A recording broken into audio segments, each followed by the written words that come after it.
I said, so why aren't you selling? What's holding you back?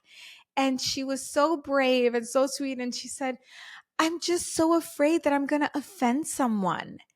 And I didn't even think about it. I screamed into the microphone, offend them.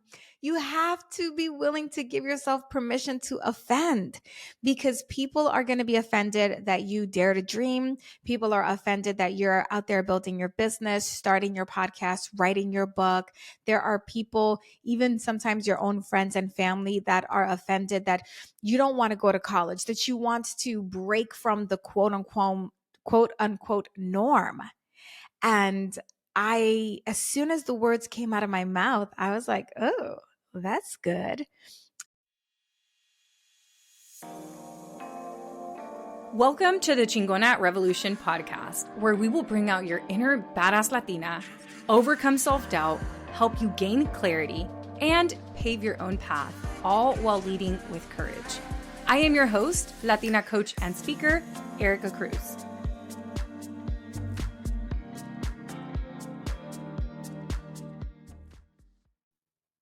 Hello. Before we dive into this episode, I wanted to give you all a trigger warning. Rachel and I do discuss race. We also discuss Roe v. Wade and the topic of abortion, which is obviously a very sensitive topic. And that begins at around 26 minutes. Rachel shares some stories from her life with miscarriage and just the complexities around this topic, and vulnerably shares just how conflicted she feels about this issue.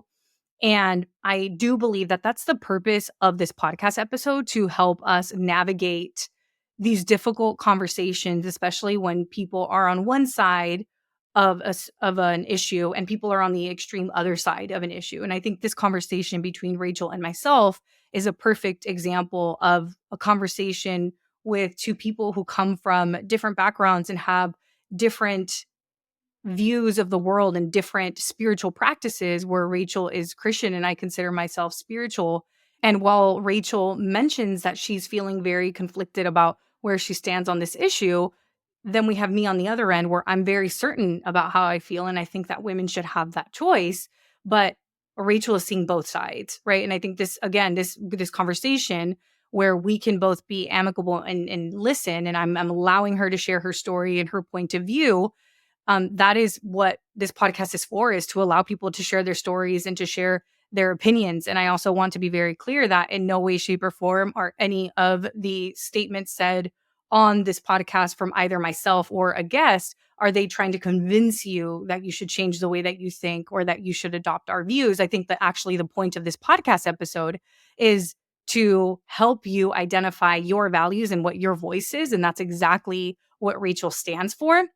But I just wanted to let you all know that this is something that is discussed at about 28 minutes in the event that you'd rather not listen, that's totally okay. Or if you wanted to skip ahead, just wanted to give you all that disclaimer. But I do think that this is an important conversation where we are able to learn to have dialogue around these really complicated topics. Hello, and welcome back to Chingona Revolution podcast. We have a very special guest today. This individual is a speaker, a coach, and we met at a conference in Puerto Rico, which is her motherland, and she has such an inspiring story. And even though she's been through so much, she has not let that bring her down. She is such an inspirational speaker and a testament to not allowing your circumstances to define who you become. And this person is none other than Rachel Luna, who is the author of Permission to Offend. Such a good book. And she's also a highly sought after international speaker and certified master neuroscience coach to 6- and 7-figure earning entrepreneurs.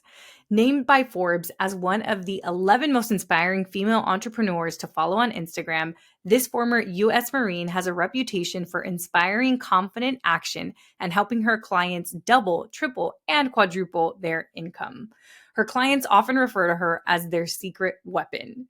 Rachel calls herself a magnet for miracles because despite losing both of her parents to AIDS, struggling with eating disorders in her teens, and battling alcoholism and depression in her early 20s, Rachel has never allowed herself to be limited by her life circumstances. Instead, she persevered, and when she was diagnosed with triple negative breast cancer in the summer of 2019, Rachel tackled it the same way she does everything, with confidence, faith, and love. Within 30 days, she was cancer free, and today she continues to thrive, teach, and activate confidence in others. And that's what she is going to do today. Let's get into this amazing conversation. Rachel Luna. Oh, I've been looking forward to this conversation with you ever since we met at Our Money, Our Power conference, where you were the keynote speaker and you blew all of us away. I really feel like we need multiple parts of this because there's so many things that I want to get into, so many things that I want to ask you. But first, welcome to the show. Welcome to Chingona Revolution podcast. Thank you so much for having me. I am so excited to be here. And low key, high key, I was hoping to be invited to be on this show. So thank you. I'm so glad. Yes. Whenever I remember talking to you about it at the conference, the moment I met you, your energy was just magnetic. I was like, "Oh yeah. I don't even know who she is exactly. I knew who you were, but I don't think I had pieced it together. Like I knew your face and I knew who the keynote speaker was, and then it hit me, I think after you and Karina went shopping at Zara. I was like, "Oh!" And then it all clicked. So, and then I was totally fangirling and I was like, "No wonder I was so drawn to her energy." And okay, so I have so many questions for you, but I think I want to jump right into it. I'm sure we'll get Okay. into some of your background, but you recently launched a book called Yes. Permission to Offend, and it is My baby. such a good name. I Mm. want to know, where did the name come from? Okay, before we talk about the name, let's make sure we tell the listener what it doesn't mean because sometimes you hear the words permission to offend and it can seem very jarring. And I want to be very clear, I am not advocating for you to be a jerk, mean spirited, instigate any division, or intentionally hurt people. On the contrary, when I tell you to give yourself permission to offend, I'm championing for you to advocate for your truth, your beliefs, your values, your freedom, emotional, mental, spiritual, physical, all encompassing. So that is what we mean when we say permission to offend. Now, where it came from, it felt random, but I don't really believe in random anything. I think that God's hand is on just about everything when we are open to being a servant and a vessel. So I was speaking at an event that is, one of my professional jobs is a speaker. I am, thank God, what such a gift and an honor to me. I get flown all around the world to speak on different stages. And on this particular event, they wanted me to speak about sales confidence, which I love because I love selling and to me, it's like such a great form of service. And so I had done my talk and then I asked questions and I had this one woman stand up and I said, "So why aren't you selling? What's holding you back?" And she was so brave and so sweet. And she said, "I'm just so afraid that I'm going to offend someone." And I didn't even think about it. I screamed into the microphone, "Offend them."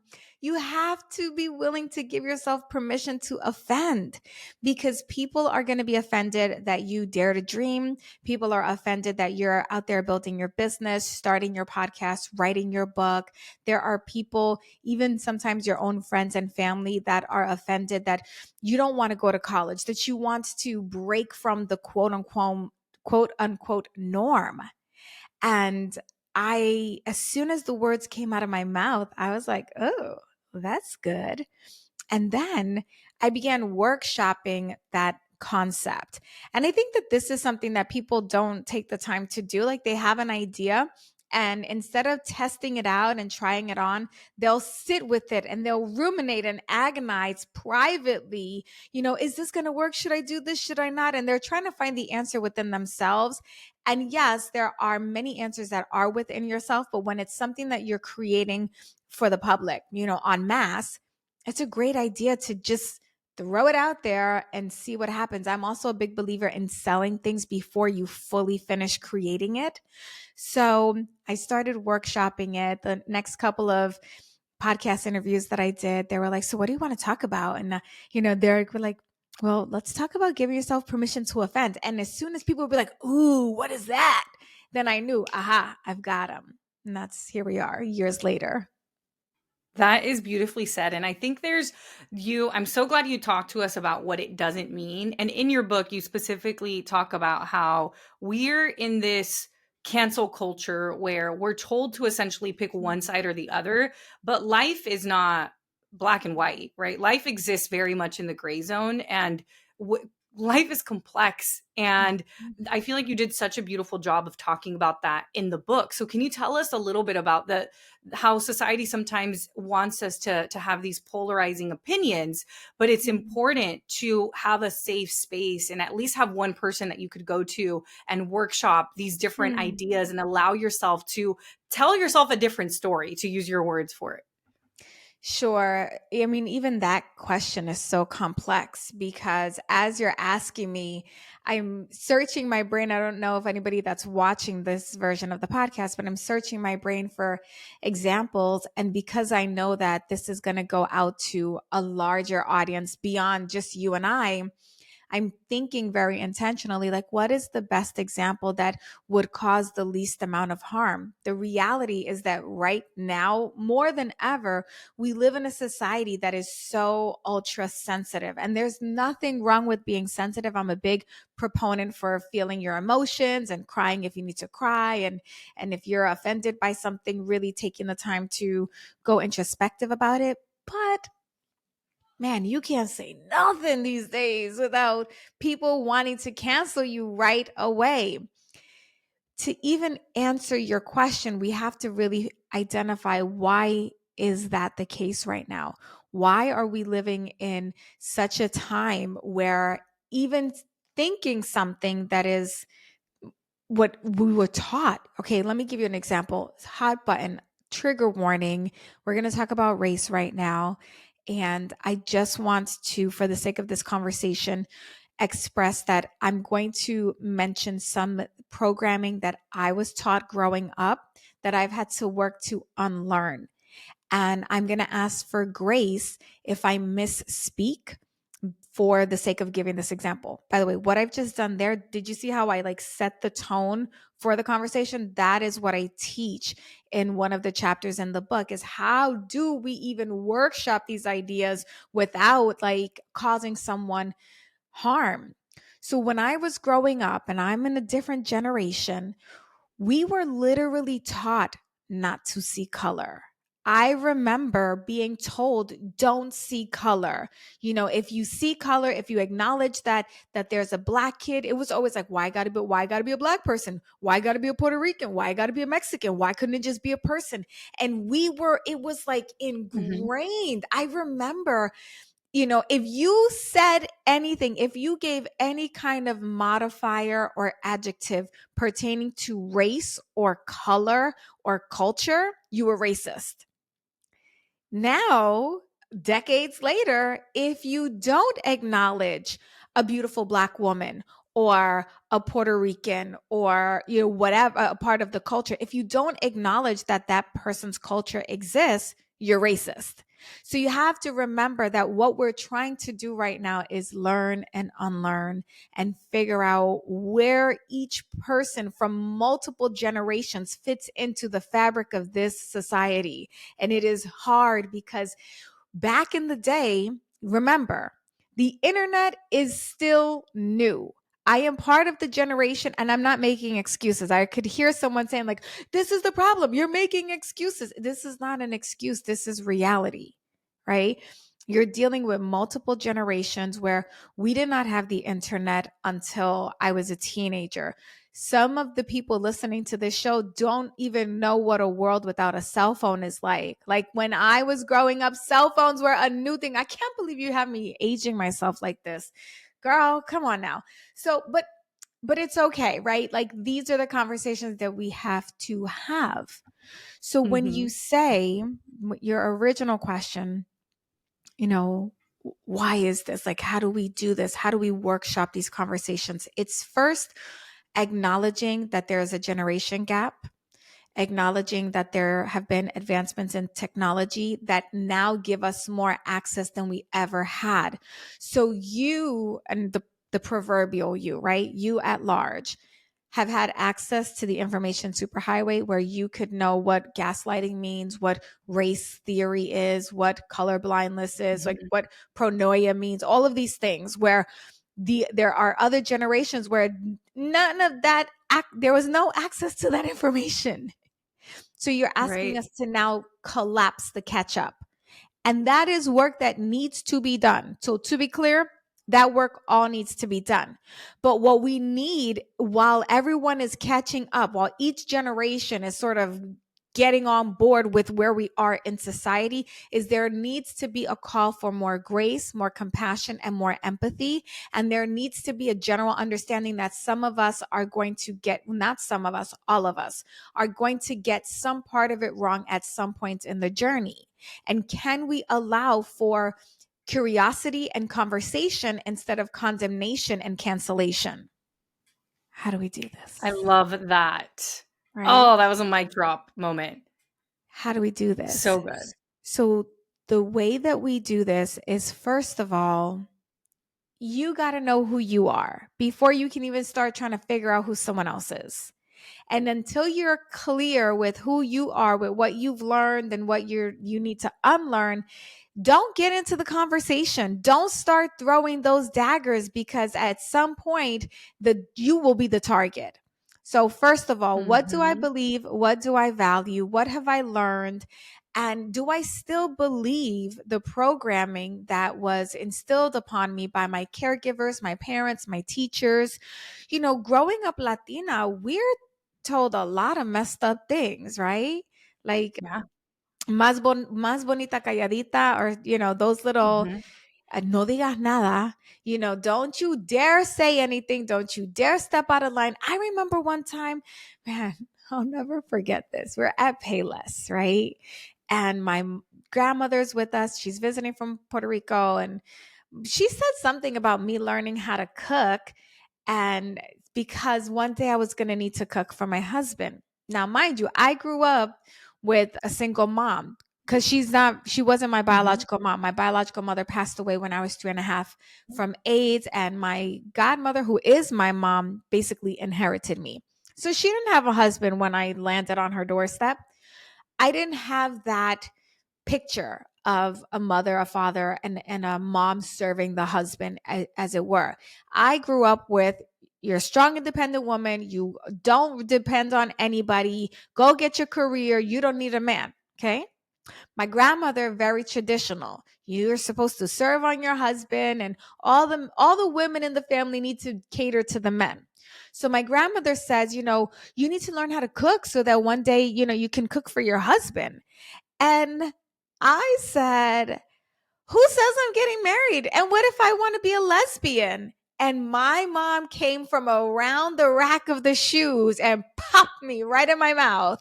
Mira, no, tú estás loca. No diga eso, right? Like it was this horrible offense. And here's the kicker, Erika, is that my mom had all these gay friends. So I didn't understand and I looked at her and said, what's wrong? She's like, are you crazy? You're going to give your grandmother a heart attack. I was like, but like all your friends are gay. She was like, shh, shh, like it was crazy. You have to remember, we have people who grew up in that generation where if they even said the word gay, they got popped in the mouth. And now we have this new world where we have non binary and Mhm. transgender. And it is a lot for the nervous system and the brain to catch up with. And so there has to be grace. First, figure out, what do I believe? Do I believe that a woman should be serving her man and cooking for her husband? Honestly, for a long time I didn't. And now I'm in a season where, like, I like when I have a meal ready for my husband. I don't have a meal ready for him every day. Most days I don't have a meal ready for him. But on the day that I have a meal ready for him, I feel very proud of myself. I feel like, man, this is so nice of me to do this. And it's not because it's expected, but because it's an act of love. Because I know he's Right. had a hard day at work, and I want him to feel taken care of just the same way that I, as a woman, want to feel taken Mhm. care of by my husband. And I think I'm going to say some controversial stuff here, but I think that the reason we're having so many problems is because we are overcorrecting. Feminism, we overcorrected. With the gender, there's overcorrection, and I know that that's an unpopular thing. Hear me out.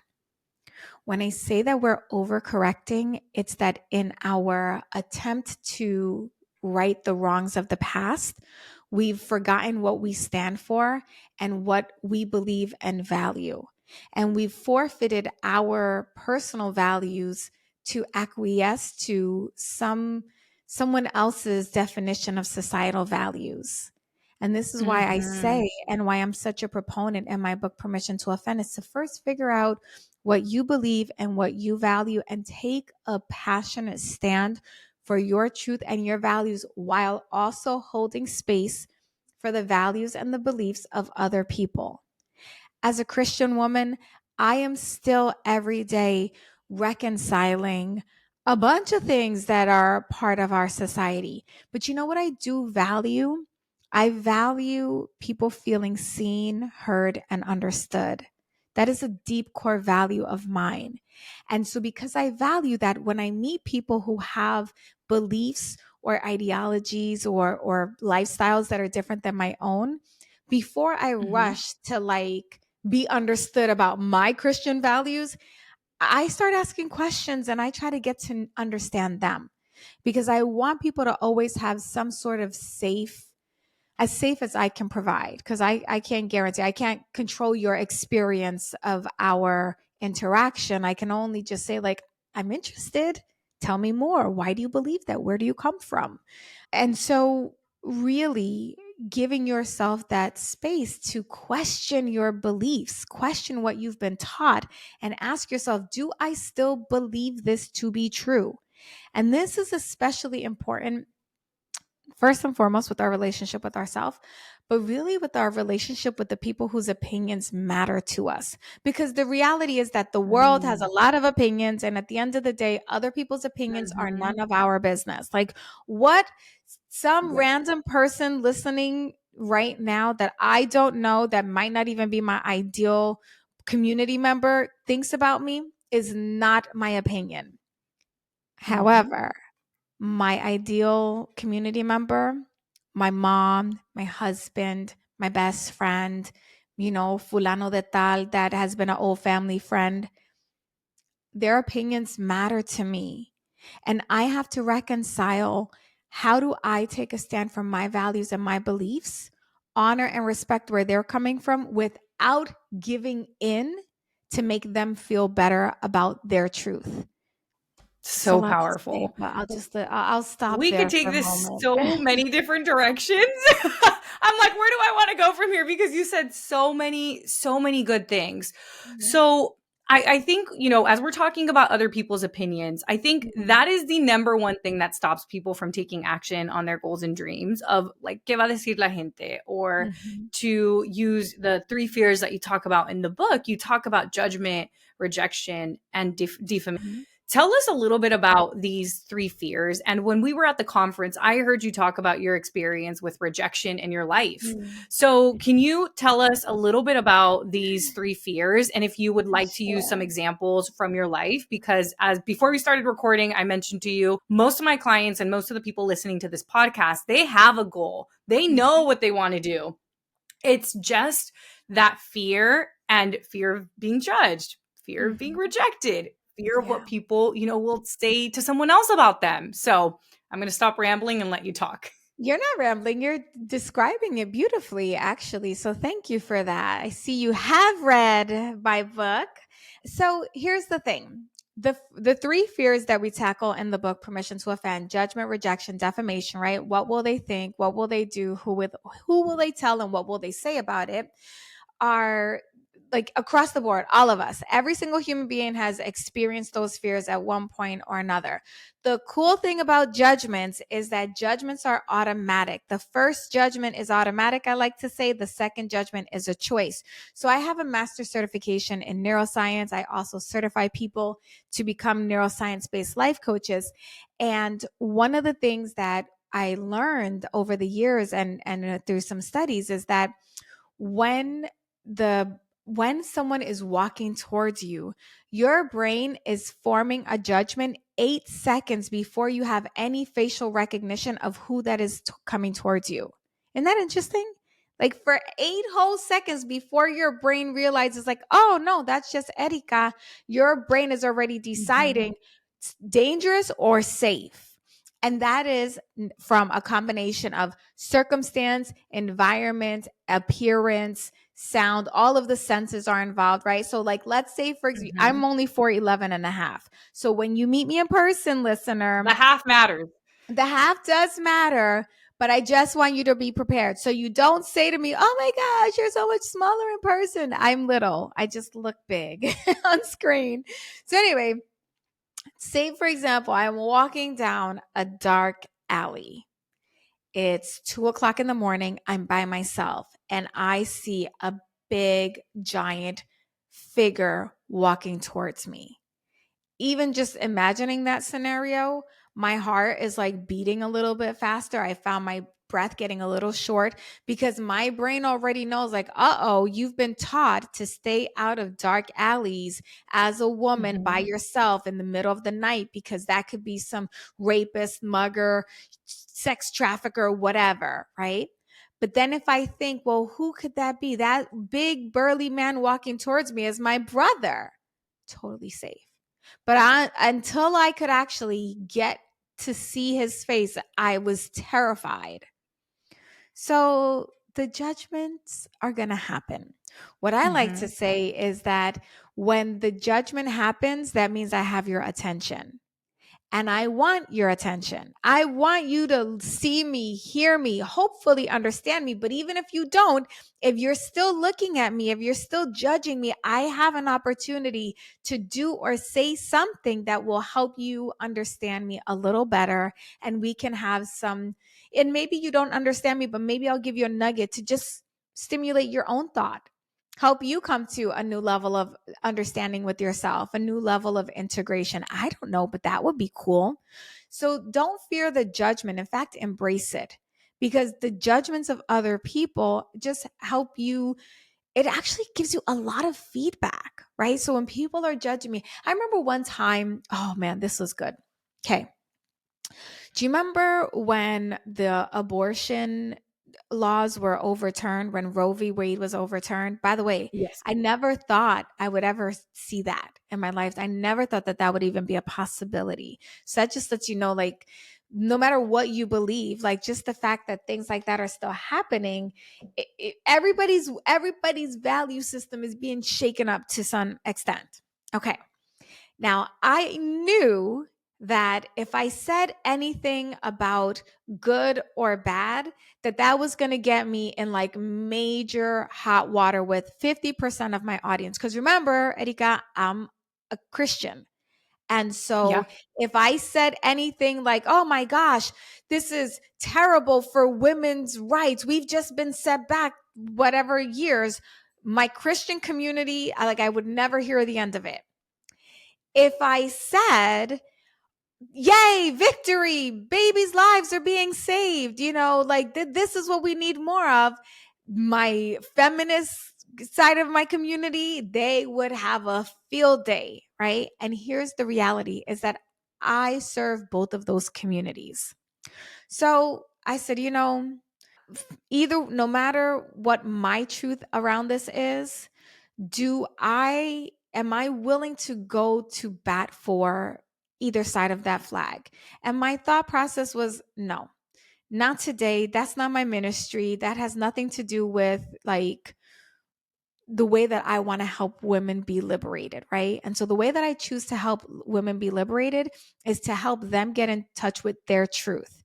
So what that means, right, is for the Christians who are like, yes, victory. I want to empower the Christians to find their voice to say, yes, victory. For the feminists who are like, we've been set back 100 years, I want them to find their voice to say, we've been set back 50 years, right? I want each person's voice to be heard according to their values and their beliefs. So I chose to take the perspective of money because helping women activate their faith, their worth, and their wealth is very important to me. All I said was, well, what we've learned with with the overturning of Roe v. Wade is that women with money will not have a problem exercising agency over their body. So women start making more money, right? I thought that that was a neutral thing to say. Girl, that was not a neutral thing to say. So all the anti capitalists came after me. They've come after me too.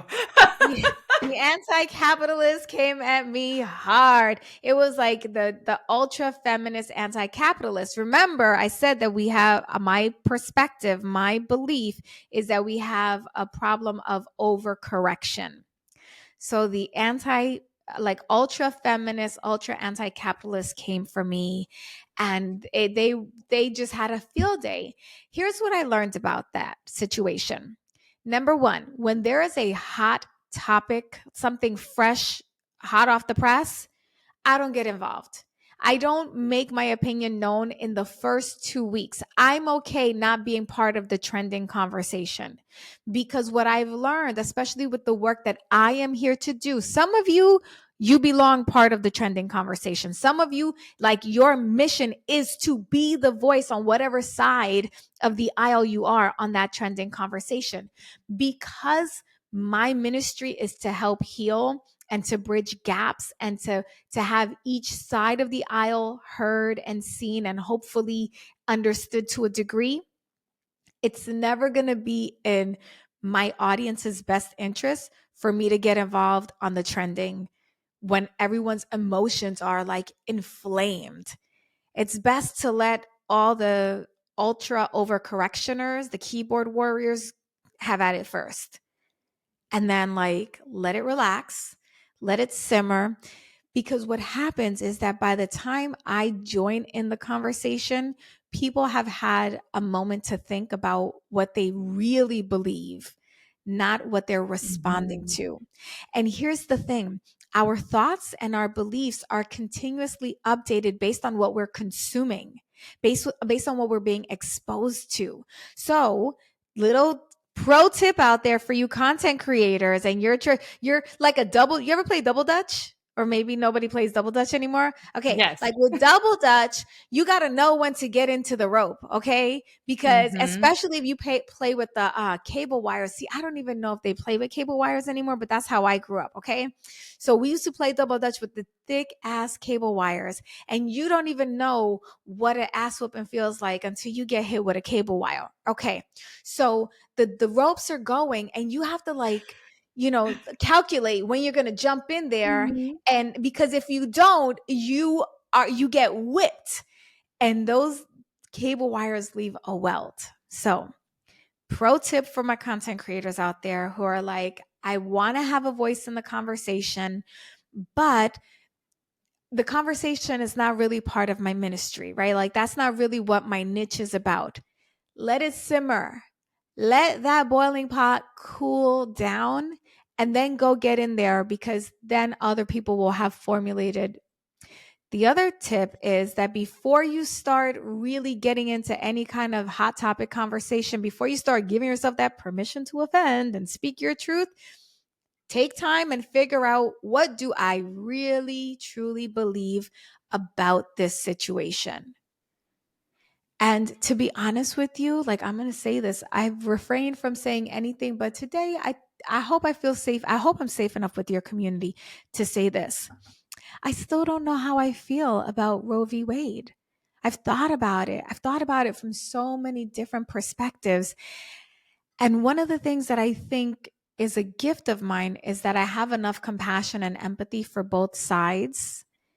And because I have so much empathy for both sides, it's like I can see where both sides are coming from. And I still, you know, as a woman who's lost children in early pregnancy, and where people would just say Mhm. like, oh, it's just embryos, like my babies, when I lost them at 6 weeks and 8 weeks, they were not just embryos to me. They were not just clusters of cells to me. They were my children, and I lost Mhm. them, and that's painful.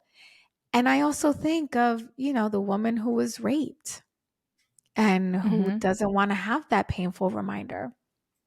So I share that with you because I want to normalize giving yourself that permission to say, I just don't know how I feel one way or another yet. It's too nuanced for me to take a strong position for or against, and I just have to check in with my values. So if you ask me my value is I think that it's life and I want to cherish life. And because I can't solve the problem, one of the things that I do is I make donations to an organization that helps women, single moms, women that have had these children with no support, right?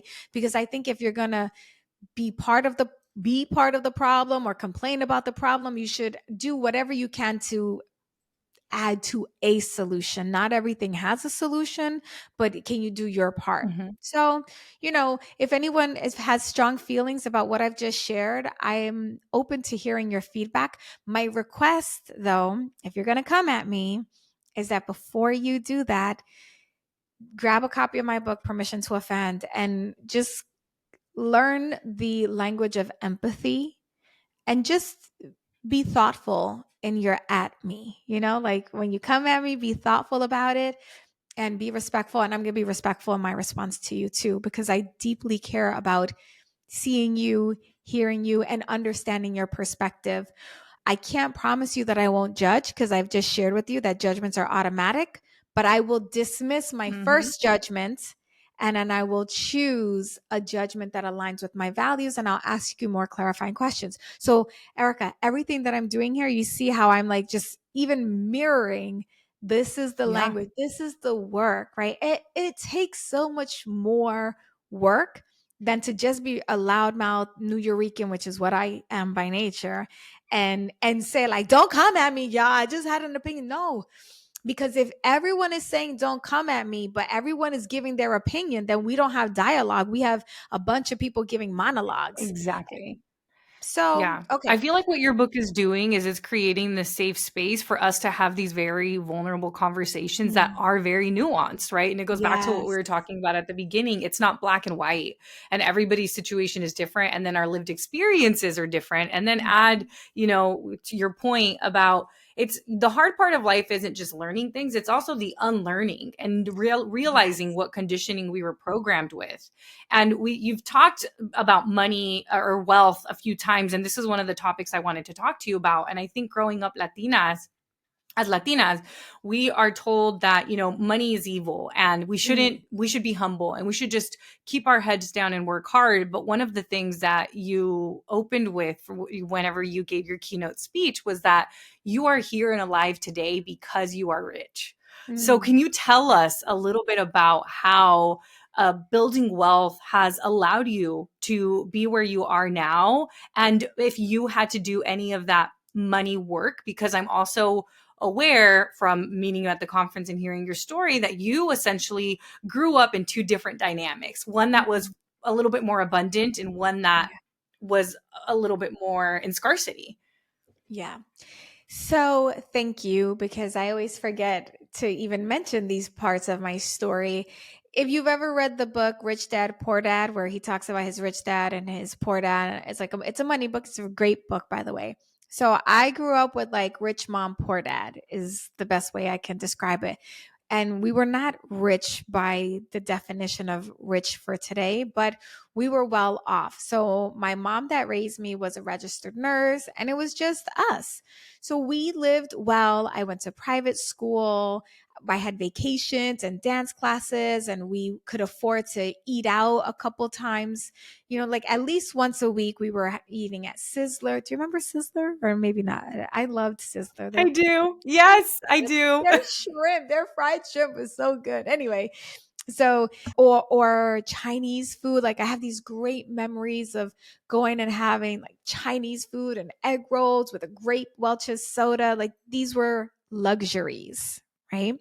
By comparison, my father, who I only saw intermittently after my biological mother passed away, my dad was on welfare. He was a high functioning alcoholic and IV drug user. He had HIV first, and then he developed full blown AIDS and then cancer. Like he was on disability, and he lived in the whack part of the Bronx where we used to play kick the can and stick ball and throwing the shoes up on the wires for fun. And by the way, those memories are some of the best memories that I have, like being in the street with my cousin.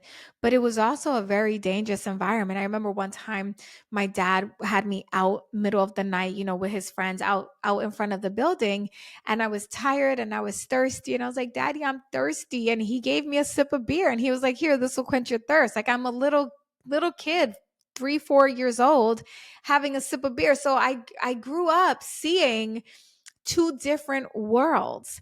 And there was something really wholesome when I would visit my father or my half sister. My half sister lived with her mother in Williamsburg, Brooklyn. This was before Williamsburg was gentrified, okay?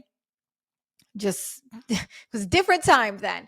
So I remember my sister would her mom was on welfare also, and they lived in this row like railroad apartment. You know what a railroad apartment is? So like you go in and you're in the living room, and then if you go to the left, there it's three quote unquote bedrooms, but to get to each room you have to walk through one room to get to the next room, Mhm. right? So there's really no privacy. So she lived in this railroad apartment, and I remember they used to order from the Finger Hut catalog. And the Finger Hut catalog, you could order things on like a layaway, and you pay off every month, and then finally you paid it off and you got the things. And this whole concept of like ordering from Finger Hut and like layaway, like I didn't understand that. Like layaway, what do you just go and buy it, right? And then I'd go to my dad's house and he'd have the government cheese. You ever see the government cheese comes in a block?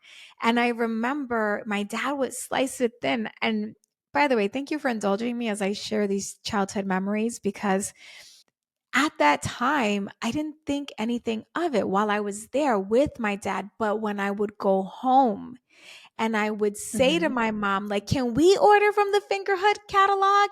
I would be like condemned. I remember one time I said, "Mommy, can you get the block of cheese like daddy has?" Mira, that's what I would have, like she just lost her mind. Like I had just said the worst thing possible.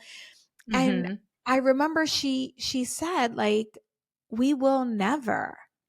You need to superate," is what she used to say to me. Superate, superate. Like you got to raise yourself up. You have to be better than. And it was this sort of superiority, right? Like it was us against them, and we were better than them. And I should not want, by the way, in my mom's defense, she never said this to me. She never said, "You're better than them, us against them." That's not what she said. But her disdain for me wanting those things created allowed me to tell a story, and from that story Mhm. I made the meaning that, oh, I better never want this. And so I remember when my sister said that she wanted to grow up and she wanted to get an apartment in the Marcy apartments. So the Marcy apartments in Williamsburg, Brooklyn are, I don't know if they're still there, but they're like kind of like government projects. The projects, right? But you have to apply. And I remember Mhm. when she got accepted, she was so happy to get an apartment in the projects. And you have to remember, I live a completely different life. And I was like, "You don't want to leave Brooklyn? You don't want to you want to live in the projects? Why? Why would you want that for yourself?" And here's the kicker, Erika. My sister was is smarter than me intellectual, like book smart. She was smarter than me. She always Mhm. got better grades. I have ADHD and dyslexia. Like I was a horrible student. My sister was honor roll. She could have gotten scholarship. Like she could have done Mhm. so many things, but because our worlds were so different, for her, getting an apartment in the projects was a step up. For me, it was like, oh my Right. God, if we live in the projects, we've done something very wrong. These two stories created dissonance. Dissonance is when you have two beliefs that go against each other operating in your brain at the same exact time. So, on the one hand, you know what I loved about the way that my father and my sister lived was that they didn't have a lot, but they were so happy with what they had. And where I lived is like we had plenty and there was still the pressure to have more. And I didn't know how to reconcile that. Wow. The pressure to have more, to be more, to achieve, to achieve, to achieve, and to always feel not good enough because I wasn't great at a lot of things. I was a dancer, right? I went to all these dance classes, but I wasn't the best dancer. And then when I the puberty hit and I developed and it was very clear I did not have the lines of a dancer. So that was out. I loved writing, but I had dyslexia and I had ADHD. So my grades were bad. So it was like everything that I was even remotely interested in, I still wasn't even great at. And just that alone, that pressure to be more than was a lot. So when I would see this simple life that my father and my other family members had, I envied them. And I decided, Wow. okay, I am I don't want to live in the ghetto. I know that for sure. I don't want to be on welfare. I know that for sure. I want to be wealthy, but I want to be so wealthy that I'm never discontent, right? And you know what I did? It took me a long time to learn that number one, contentment is a choice. And you can be happy and grateful for what you have and feel true content and also still want more. And it's okay if you still want more. It doesn't mean that you're miserable. It doesn't mean that you're not satisfied with your life. It just means you want more. That was the reconciling that I had to do with growing up. So I'm sorry. That was really rambly there. But the nugget that I want to pull out is that for me, even though I had this like back and forth, not knowing where I fit in, because for Puerto Ricans from the island, I was a gringa. For everyone here in the United States, I was a Puerto Rican. I had a lot of identity Mhm. issues, and I was trying to make my income determine my personal worth. And you have to pull out from that, right? Like your personal Yeah. worth has nothing to do with your net worth, nothing whatsoever. So if you're a coach, if you're a teacher, a course creator, a podcaster, or whatever, your social media numbers, however much money you're making a year, that has nothing to do with your personal worth. Okay, that's just business. Maybe your marketing needs finessing. Maybe your messaging or positioning needs a little upgrade. Maybe you need to be more Mhm. consistent. Maybe you need to market yourself more. That none of that has anything to do with yourself. And the reason why there's that disconnect is because we think they're buying me. I have to sell myself. I have to charge my worth. You are priceless. No one could ever afford you. What you're charging is for the value of the transformation. And so when I recognized Right. all of those things, I was like, okay, listen, me, I'm priceless. The value of my transformation is premium because when I help someone break through a mindset or a belief around their income potential, they end up making more money. And when they end up making more money, they have more time freedom, more emotional freedom, more mental freedom, all of the above. So I was on a mission to help people feel more mental, emotional, financial freedom. Then I got diagnosed with breast cancer in 2019. Girl, thank God I have money in the bank because I Mhm. chose in my own journey to freedom, I chose to heal in an unconventional way that was not covered through traditional insurance. The bill was almost $40,000 and I had to write a check for, I believe it was 30. $3,000, maybe $30,000. Could you write a check for $30,000, like just a full on that? Like, I remember writing that check, and you know that there was a sense of pride because I thought, wow, my dad in his whole life would never have been able to write this check. And look, I Mhm. am writing this check to save my life. And thank God I had that money and I'm here 4 years later, cancer free. So I did have to work on my money mindset. I still have to work on my money mindset. There are other levels of financial wealth that I haven't hit yet. And some days, the reason why I haven't gotten there is because of my money story. And other days is because my actions are not aligned. Not everything is a mindset. Not everything is Yeah. like, oh, you know how like you ever hear people say that like it's your mindset. No, sometimes it's strategy. Sometimes you don't have the right strategy. Sometimes you're inconsistent. I read this Bible verse that I love so much. It says, a lazy man will not cook the food that he catches. And I thought, man, how many of us Ooh. have an email list of 100, but you're not emailing your list consistently because you're thinking, I only have 100 people? How many people listening to this have, a couple hundred, maybe 1,000 followers, maybe 10 followers, and you think, what's the point of showing up consistently? It's only 10 people.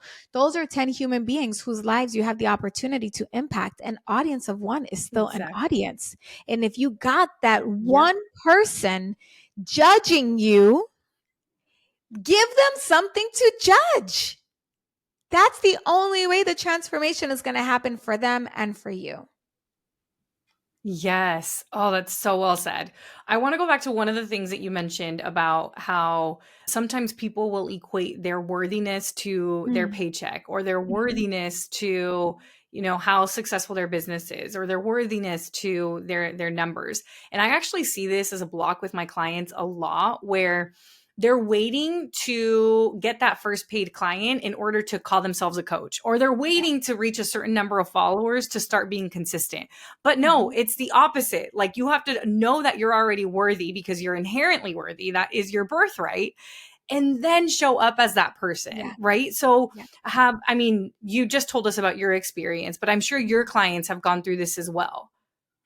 Yeah, of course. And like, it's so interesting because do you think that it gets easier just because you have more eyeballs? It actually gets harder. The more you grow, Exactly. the more eyes on you, right? So there's even that judgment that you're fearing now is magnified. However, don't let that stop you, right? Because I can already hear someone saying, well, that's my fear, is that their fear of success is a real thing.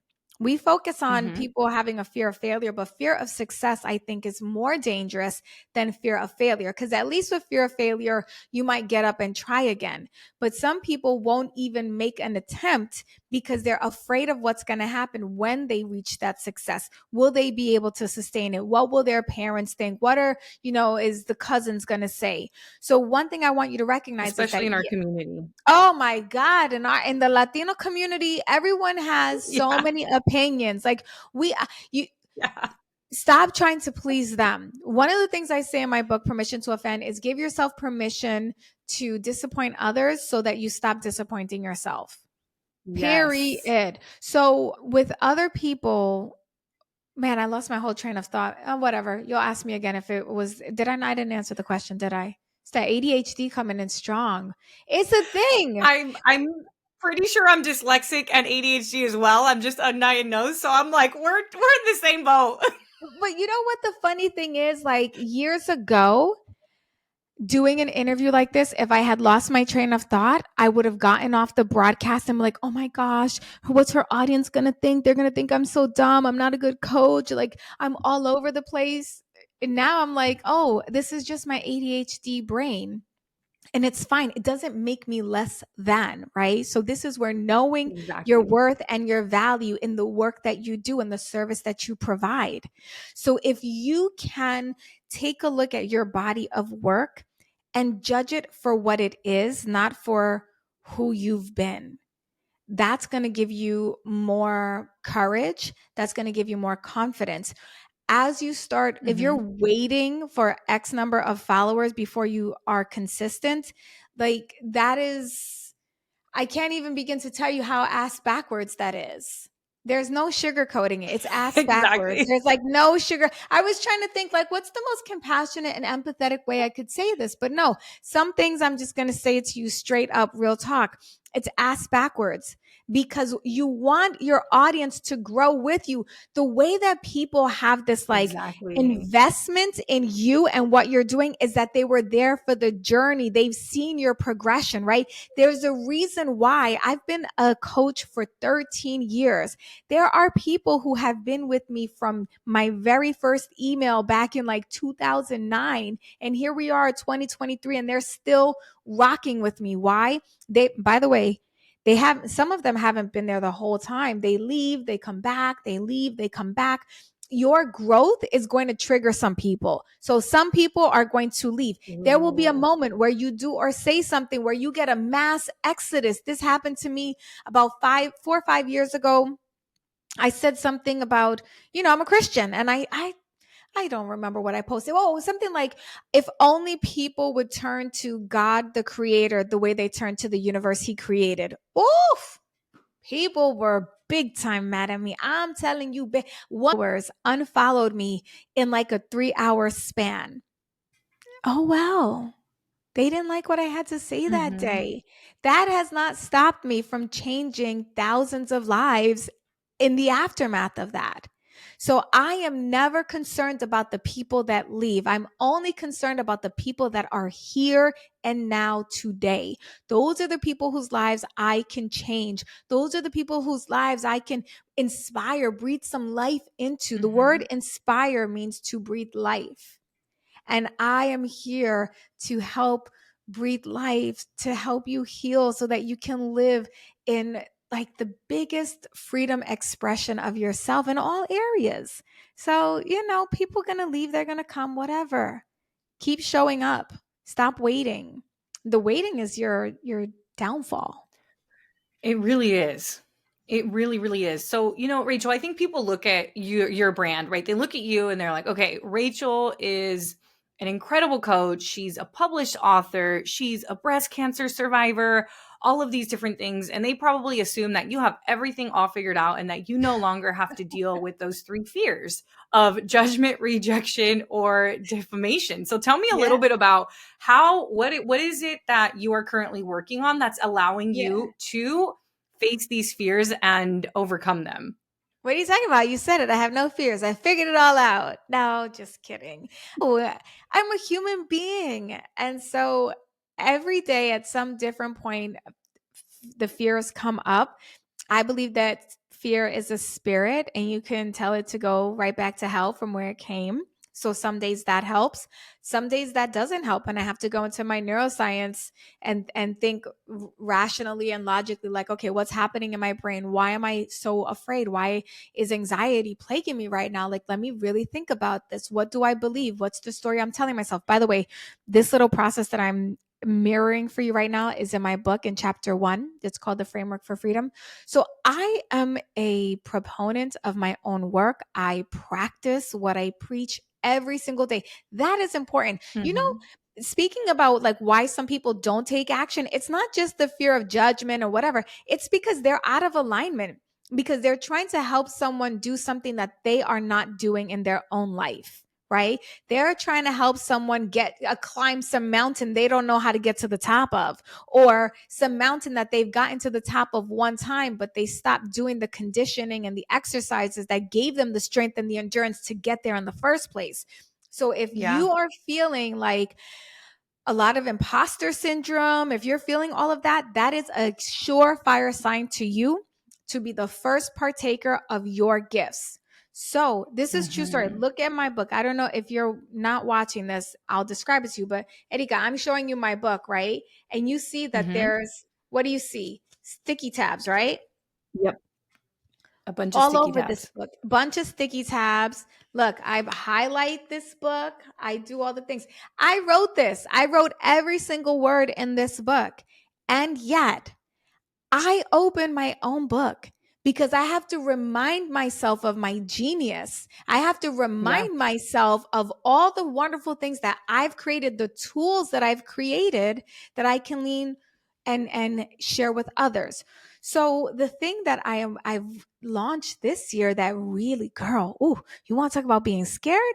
Oh, you want to talk about feeling like, am I worthy? Am I the one? Should I really be doing this? God, really? Me? Like all of those moments where you're questioning yourself was when I launched my neuroscience based life coaching program. It's called Certified, very original, right? Because that was the other thing. I was like, what am I going to name this thing? Like, and I thought, like, well, maybe come up with like an awesome name. I'm really great at naming things for other people.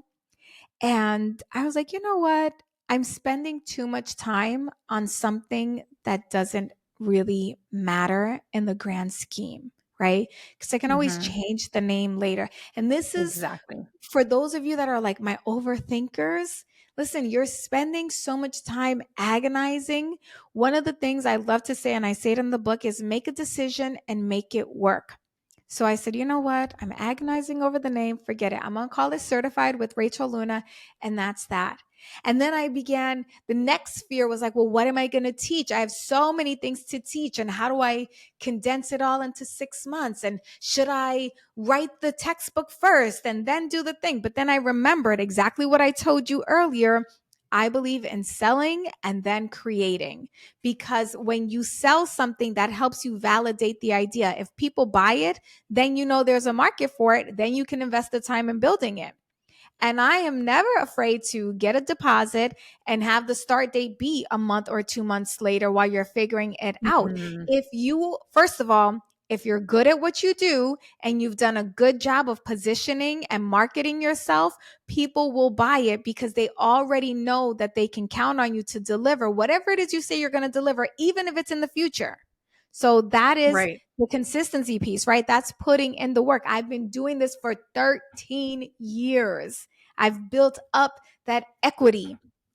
So then it was, like, no, we're going to sell it and we will develop the curriculum once I know that people actually want to buy this thing. Do you know Yes. that we sold out in 7 days with only 3 emails, no social media, nothing, no Facebook ads, Wow. nothing. 3 emails, 7 days. Congratulations. Thank That is you. just a testament to the demand and the brand and the impact that you've had on the community. Because and I love what you said that, you're a big proponent of selling before it's ready, because that in some level is also validating the idea, Mhm. right? How many Yep. people don't go creating all of this, investing all this time, and then they put it out in the market and it wasn't even what people wanted. Or it's not even what they wanted, which has happened to me. Exactly. Years ago, I had a coach, and this coach told me you can't sell confidence. By the way, that's such a lie. There are going to be people that will tell you that you can't do something because they can't do it, because they don't have the Right. vision to execute. Yes. And I was so naive at that time. I believed, like, well, he's ahead of me. He's already a multimillionaire, so he knows better. No one knows better than what God is telling you right in your heart, right in your soul and Yes. in your spirit. And this is why I say, like, you have to have renewing of the mind every single day. This is why I say you have to have a good, strong journaling practice, which, don't you worry, chapter 9 of my book breaks down my whole journaling practice. You have to have this deep, intimate relationship with yourself so that you can make the best decision for you. So he tells me Mhm. to do this program around affiliate marketing, which I am very good at affiliate marketing. I used to do a lot of that. I never wanted to teach it though. I just enjoyed doing it for myself and for the benefit of my audience. So Yeah. we do this. He tells me to launch this affiliate marketing course. I launch it. I sell a couple, like it sells. And then he says, well, do it again. Do you know that I spent $8,000 on a one 3-minute promotional video for this affiliate marketing course? $8,000. Then I sold the course and I only made $10,000. So I netted 2,000, but after all of the expenses, maybe I made $1,000 on this project, only to really fully discover that I did not want to teach affiliate marketing, and I Yeah. didn't want to be known as the affiliate marketing person. I could have saved Wow, myself that so much time resonates and money. so yeah, that resonates so much. I did the same thing. I created an online course all about TikTok because that's where my brand grew. And I was like, "Oh, well, if I learned, if my brand grew through TikTok, let me teach people how to do TikTok." That's not what I wanted to do. I wanted to work with people and actually help them do what they want to do, not go posting Mhm. on TikTok. And same thing, I spent all of this time and energy and hardly made any money from it. So I could not agree with you more on that. There's a Yeah. few there I have one more question for you, but there's a Okay. few things I wanted to say. So first, the audiobook of your book is fantastic. So for those of Thank you you. who like audiobooks, Rachel is the narrator and it really feels like you're having your cafecito in the morning and having an honest, deep, transparent conversation with somebody who really understands you. So definitely get the audiobook. I have both. I love doing, the reading the physical book and then listening to Mhm. the audio as well. I think it also helps with my dyslexia. That was one of the things I wanted to say. Secondly, the book is also in Spanish. So for those of you listening, I don't only recommend that you get a copy for yourself, but get a copy for your tias, get a copy for your mom. How cool to do a book club like you and your mom. That is generational Mhm. healing right there, especially with the Mhm. different tools and topics that are in your book. Because a lot of, the older generation may not want to just, yeah, let's go to therapy, but they may be willing to read a book, especially Yeah. written by a fellow Latina. So I feel like we can just create the most amazing book club, intergenerational book club. And then Yeah. lastly, the last thing I wanted to say, and then I have a question for you, is that you do such a good job of bringing together spirituality and Mhm. your Christianity, your Christian Faith? ideology. Oh my goodness, My hold on, I'm faith, my butchering this. faith, Your my faith, faith. yes, thank you. That's the word I was trying to say. Your faith, but also bringing in research and science. And I think that's Mm. why I vibe so hard with you because I'm the same way where I can be very, very spiritual on one side, but on the other side, I'm like, wait, there's, studies on visualization and why it works. Mhm.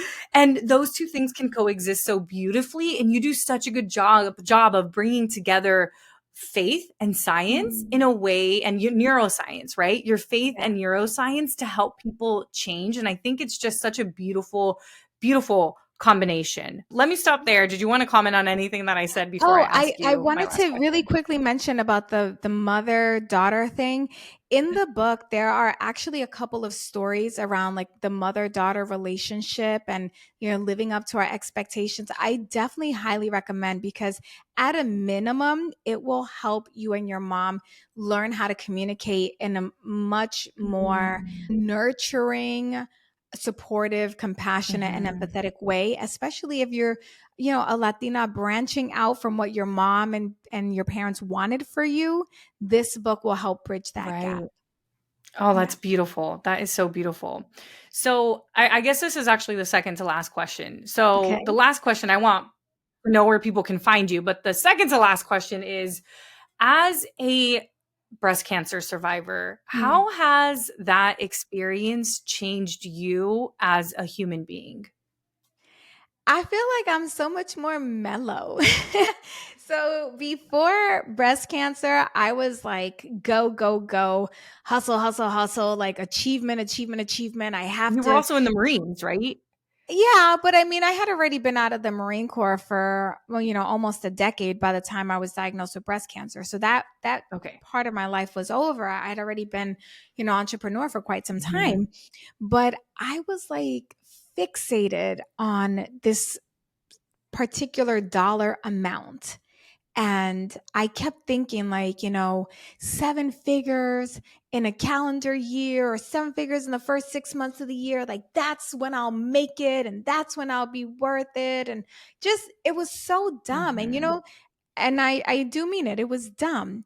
And I would rationalize. I knew that I was having an irrational relationship to money, but I was Mhm. rationalizing it as saying, but so many of my clients, I've helped them already get to seven figures. I have 8-figure clients that come to me for work. Like I need to catch Yeah. up to them. That was my thing. Like I have to catch up. And here's the thing. Remember earlier I said you're trying to lead someone to do something that you haven't done yet? I had to remind myself that I nowhere in any of my messaging do I promise that I'm going to help you become a 7-figure earning entrepreneur. That is not my promise at all, or 8 figures. And some of my clients are 8 figures.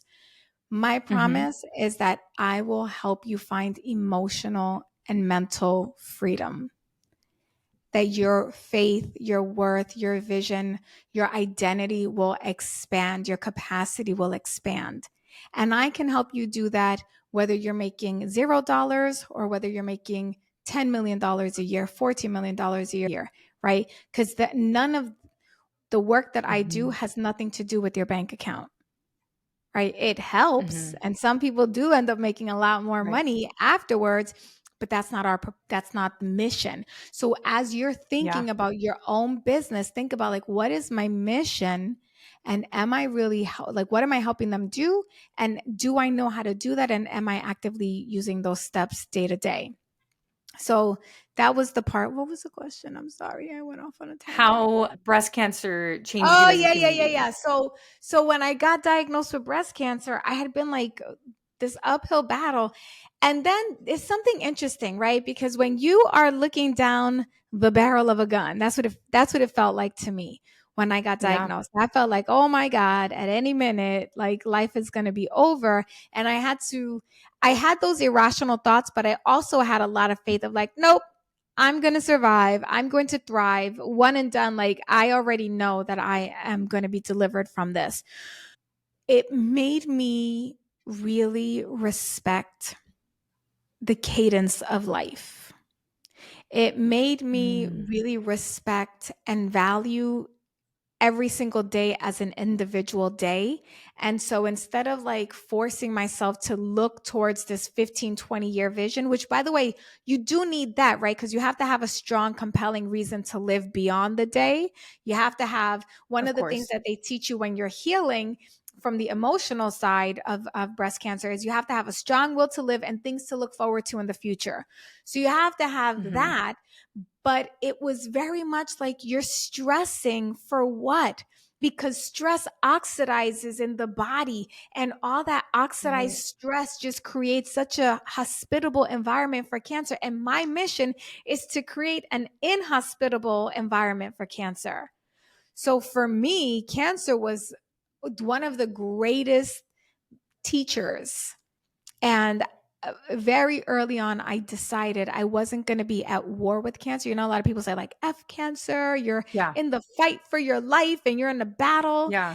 And I feel like I felt then and I feel now, I have been in a battle for so much of my life. And then I joined the Marine Corps and then I literally went to war during Operation Iraqi Freedom. And I fought just to live. I fought to just get to this planet because my biological mother almost aborted me. She wanted to abort me. You know who saved my life? My godmother, the woman that raised me. She told my mom, "No, don't have an abortion. That's your daughter that you've been waiting for." And my biological mother said to my godmother, "If it's another boy, you're going to take it," because she already had 3 sons. And my mom said, "All right, if it's a boy, I'll take it." Little did she know that I was a girl and she was going to take me too. So I had already Mhm. felt like I had fought so much in my life. I didn't have any more fight left.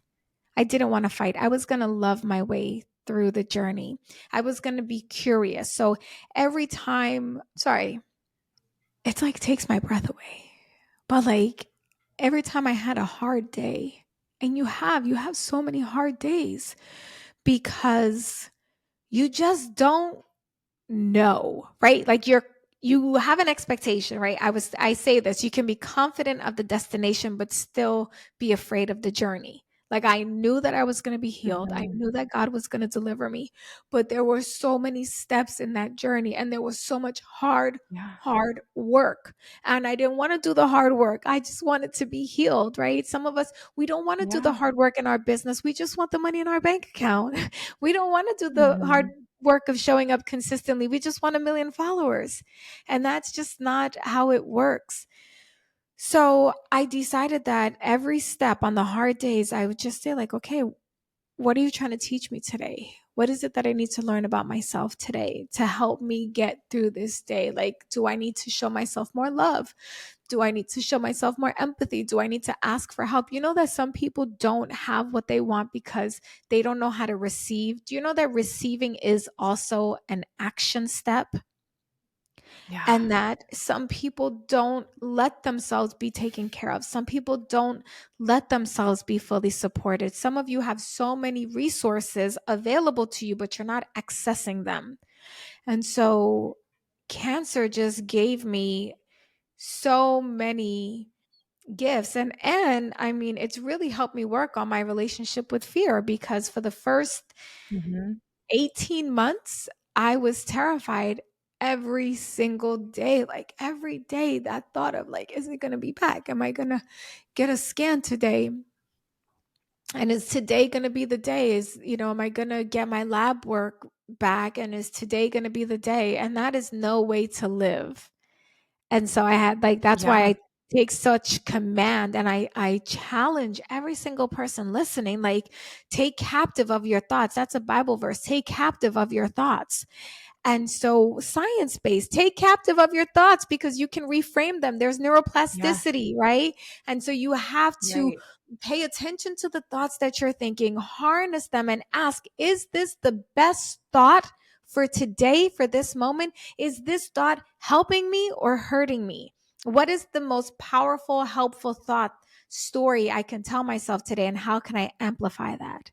So, I'm grateful for the experience, and I thank God that I have already decided and declared and come into agreement with all of heaven and all of earth that I only had to learn those lessons one time through cancer, and never, ever, ever, ever, ever, ever, ever again. Amen.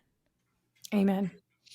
Wow, that was so, so powerful. If you all want to go back and listen to any part of the podcast, go back to that part, especially what Rachel just said. Is the story you're telling yourself helpful or not? Because you have the power to change that. So, where can people find you? Well, since you're already listening to a podcast, I would love to invite you to hit the subscribe button on my podcast, which is titled Permission to Offend, the same as the book. And then my website is rachelluna.com. And on Instagram, which is my favorite social platform, I'm at Girl Confident. Fantastic. And my team has linked down below your website, your social media, your book. And as a reminder, the book is in Espanol as well. So sharing is caring. Get a copy for yourself and for a loved one. Rachel, thank you so, so much for your vulnerability, for your wisdom, and for your time. I really Thank you appreciate so it. much. I appreciate you. Thank you for having me. Thank you so much for joining me this week. Make sure to visit theericacruz.com. That's Erica with a K, where you can subscribe to the show so you'll never miss an episode. You can help this podcast grow by supporting me with an Apple Podcast rate and review. If you took anything away from this episode, I invite you to take a screenshot and share it on social media so that your favorite badass Latinas can also check it out. Be sure to tag me at the Erica Cruz. That's Erica with a K, because you know I want to see it. If you're ready to join the revolution and be a part of the Courage Driven Latina community, visit couragedrivenlatina.com to get more information and join the waitlist. Thanks again, and I'll see you next week.